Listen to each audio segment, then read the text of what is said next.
Week 5 has come and gone, and what an incredible time it was. A lot of craziness happening around the country. We'll start with number 1, Georgia being taken to the absolute limit by the Missouri Tigers. A lot of people saying, oh, is Georgia bad? Are they falling off the cliff? Are they having depth issues? What's Georgia's problem?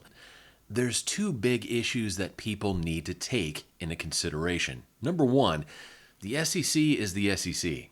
It's a great football conference, and you're going to get everyone's best game every week. Second, Georgia's the defending national champion. And I know a lot of people say, well, that was last year's team. That doesn't translate to this year. It really does, though, because that's what people remember. They remember Georgia winning the national championship. Therefore, de facto, they are the defending national champs.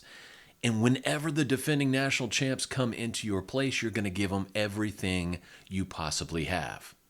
So I don't think Georgia is necessarily in trouble. I will say this, though. They're not invincible.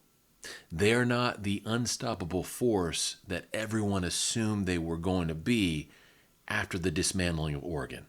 Number 2, the Pac-12 is stacked. Take a look at the standings for the Pac-12. You've got USC and UCLA on top, with Utah and Oregon and Washington all trailing close behind.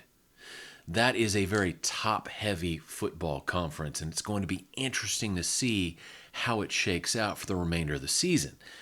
No one really saw this coming.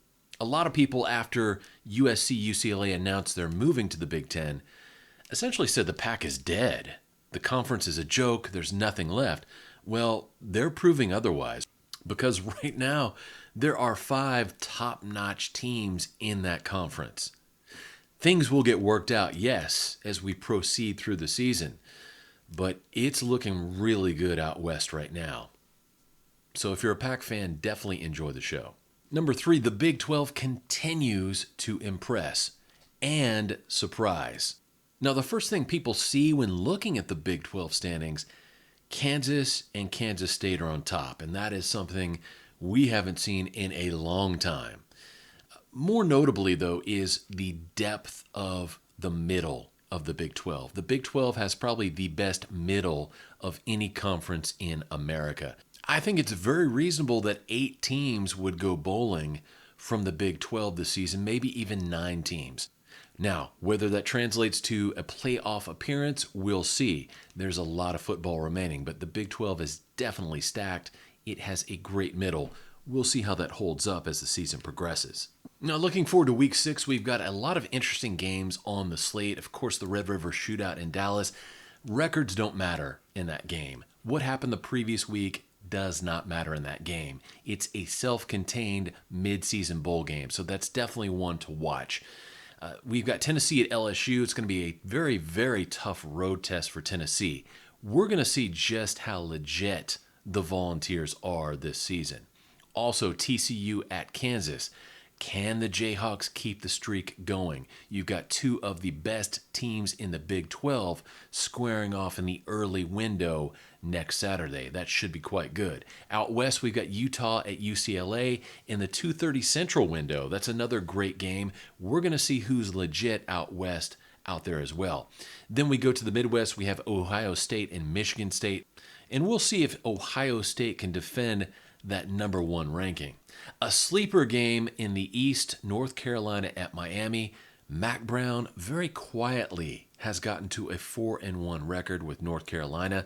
Miami's not looking so good this year. You could see the Tar Heels step it up to 5-1. And I tell you what, never underestimate a Mac Brown football team. In the SEC, we also have Texas A&M at Alabama. Is this A&M's last stand? And you really have to figure if A&M loses this game, their season is basically over.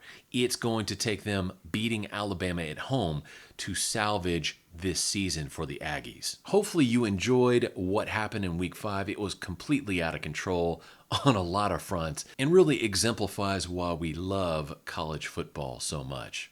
This is Kevin saying God bless each and every one of you. I will talk to you later. Bye.